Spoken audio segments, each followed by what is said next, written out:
Good morning, class 9th.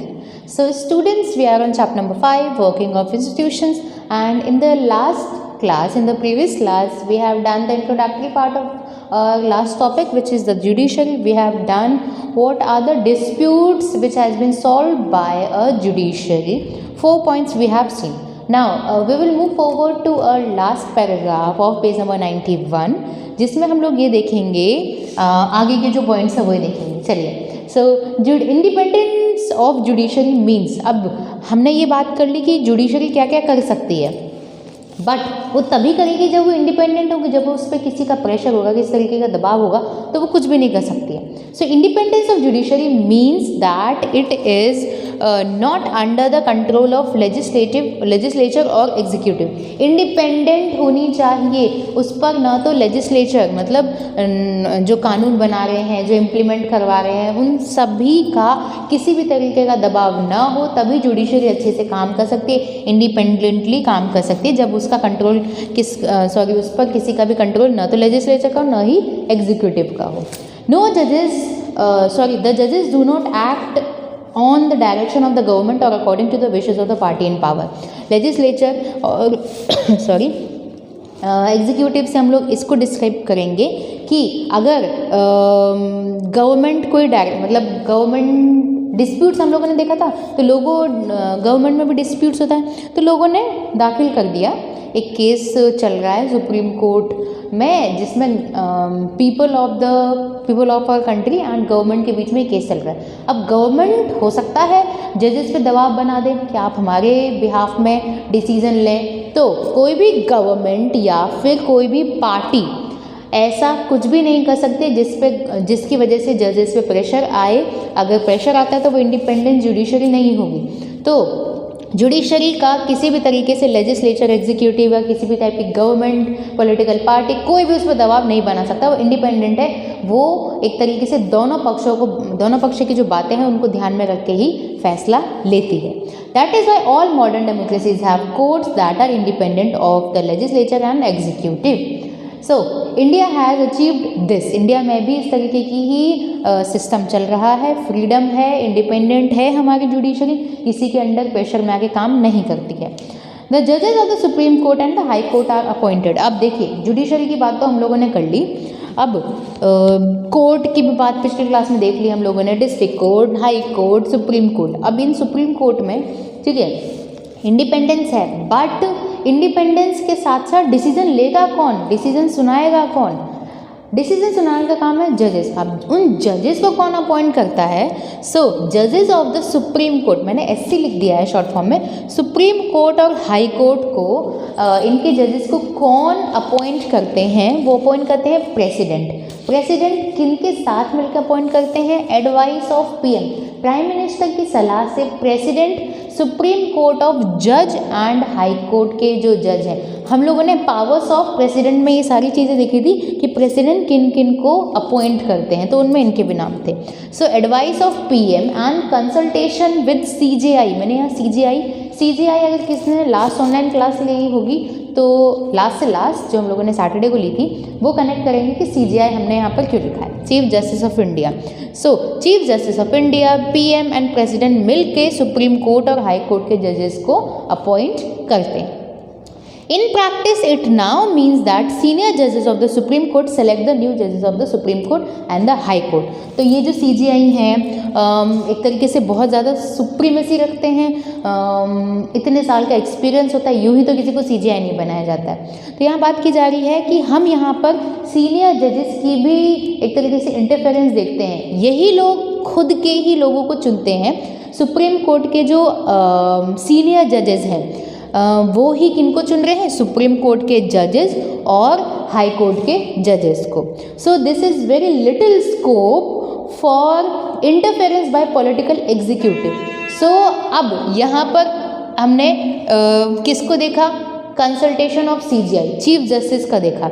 तो chief justice किसको appoint कर रहे हैं? सुप्रीम कोर्ट और हाई कोर्ट के जजेस को अपॉइंट कर रहे हैं. अब वो अपॉइंट करने में हम लोग ये देखेंगे कि पॉलिटिकल एग्जीक्यूटिव मतलब जो गवर्नमेंट है, जो पॉलिटिकल लीडर्स है, उनका इंटरफेरेंस नहीं होता है इनके अपॉइंटमेंट के अंदर. क्योंकि वही बात है, जब ज़्यादा लोग इंटरफेयर करते हैं तो सही अपॉइंटमेंट्स हो नहीं पाते हैं। तो चलिए यहाँ पर हम लोगों ने देख लिया पॉलिटिकल एग्जीक्यूटिव का इंटरफेरेंस नहीं है। दो टाइप के एग्जीक्यूटिव पढ़ लिए थे, पॉलिटिकल और परमानेंट। पॉलिटिकल से हम लोगों ने पॉलिटिकल लीडर्स और परमानेंट IAS ऑफिसर्स को देखा था, अगर याद है तो। Okay, so the senior most जज of supreme court is usually appoint the chief justice.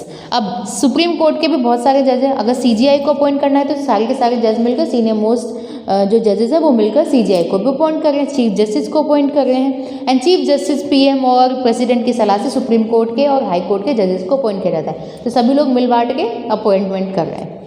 Once a person is appointed as judge of Supreme Court or High Court, it is nearly impossible to remove him or her from that position. बहुत मुश्किल है, जैसे president को उनकी position से, यहाँ line में हमारी लिखी गई, it is as difficult as removing the president of India.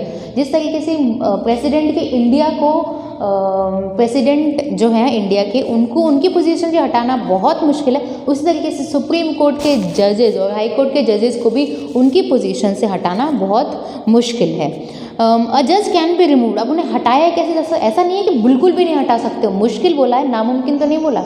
तो मुश्किल इसलिए है क्योंकि एक तरीके का अगर हम बोलें मेथड होता है, और उस मेथड का या फिर उस पूरे प्रोसेस का नाम है इम्पीचमेंट प्रोसेस। इम्पीचमेंट मोशन के जरिए 2/3 ऑफ मेंबर जो हैं वो दोनों हाउसेस के, राज्यसभा और लोकसभा के वोट करते हैं, उस हिसाब से उनको हटाया जा सकता है। आपकी बुक में मेंशन है कि ऐसा कभी नहीं हुआ, बट ऐसा हुआ है, बहुत सारे जो जजेज हैं उनको इम्पीचमेंट प्रोसेस के जरिए हटाया गया है, जो कि आप लोग सर्च करके देख सकते हैं।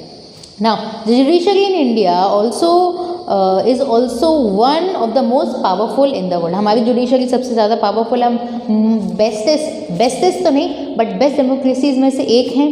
Supreme court and high court have the power to interpret the constitution of the country. अब हमारा कॉन्स्टिट्यूशन बने हुए बहुत साल हो गया, ज़रूरी नहीं है कि उस टाइम पर जो लॉज थे वो आज की टाइम पीरियड में भी सही हों। बहुत सारे चेंजेस आए हैं उस टाइम से आज के टाइम की अगर हम बात करें तो हमारा जो सुप्रीम कोर्ट है या फिर हमारा जो हाई कोर्ट है वो इंटरप्रेट कर सकता है, वो एक तरीके से चेंजेस ला सकता है, कोई भी कानून को वो इनवैलिड घोषित कर सकता है लेजिस्लेचर के ज़रिए और the actions of the executive whether at the union level और the state level if they find such law और action is against the constitution. अगर कॉन्स्टिट्यूशन के खिलाफ अगर कोई लॉ बनाया जा रहा है तो वो उसमें चेंजेस ला सकता है। कॉन्स्टिट्यूशन ही हमारा सुप्रीम है। उस टाइम के लॉज में और आज के टाइम में भी बहुत ज़्यादा डिफरेंस आ गए। कोई नया लॉ बना सकता है, किसी पुराने लॉ को एक तरीके से फिनिश भी कर सकता है। Thus they can determine the constitutional validity of any legislature or action of an executive in the country when it is challenged before them. It is known as judicial review. हम लोग review देख रहे हैं कि ये ठीक है या फिर ये कानून ठीक नहीं है, उसके हिसाब से फैसले लिए जाते हैं।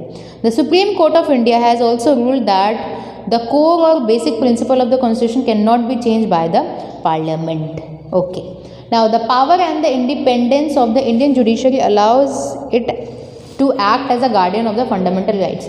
अब हमारे जो फंडामेंटल राइट्स हमें मिले गए हैं, 6 फंडामेंटल राइट्स हैं, उनका गार्जियन या उनके गार्जियन, जैसे हमारे गार्जियन हमारे मदर फादर हैं, उनसे हमें एक तरीके से प्रोटेक्शन मिलती है। तो उसी तरीके से हमारे जो फंडामेंटल राइट्स हैं जो हमें कॉन्स्टिट्यूशन ने दिए हैं, उनके गार्डियन कौन है? उनके गार्डियन है हमारी कोर्ट्स, हमारी जुडिशरी। अगर कोई भी वॉयलेट करता है हमारे इन राइट्स को, जैसे कि हम लोगों ने डिस्प्यूट्स देखे थे ना गवर्नमेंट और लोगों के बीच में, गवर्नमेंट ने कोई ऐसा लॉ पास कर दिया जिसकी वजह से हमारे फंडामेंटल राइट्स वॉयलेट हो रहे हैं, तो हमारी हेल्प कौन करेगी? हमारी जुडिशरी हमारी हेल्प करेगी, क्योंकि वो क्या है? हमारी गार्डियन है, हमारी फंडामेंटल राइट्स के गार्डियन है। We shall see in the next chapter, हम अगले चैप्टर में देखेंगे डिटेल के अंदर, जो कि हमारा डिडक्ट पहले से ही हो चुका है। So citizens have a right to approach the court to seek remedy in case of any violation. हमारे 6 फंडामेंटल राइट्स में से भी एक ये राइट है, ठीक है, कॉन्स्टिट्यूशनल रेमेडीज़ वाला, कि अगर आपके राइट्स वॉयलेट हो रहे हैं तो आप जा सकते हैं सुप्रीम कोर्ट, किसी भी टाइप के कोर्ट के अंदर अपनी राइट के वॉयलेशन के बिहाफ में अपनी बात को अपने सामने रख सकते हो। In recent years, the courts have given several judgments and directives to protect public interests and human rights.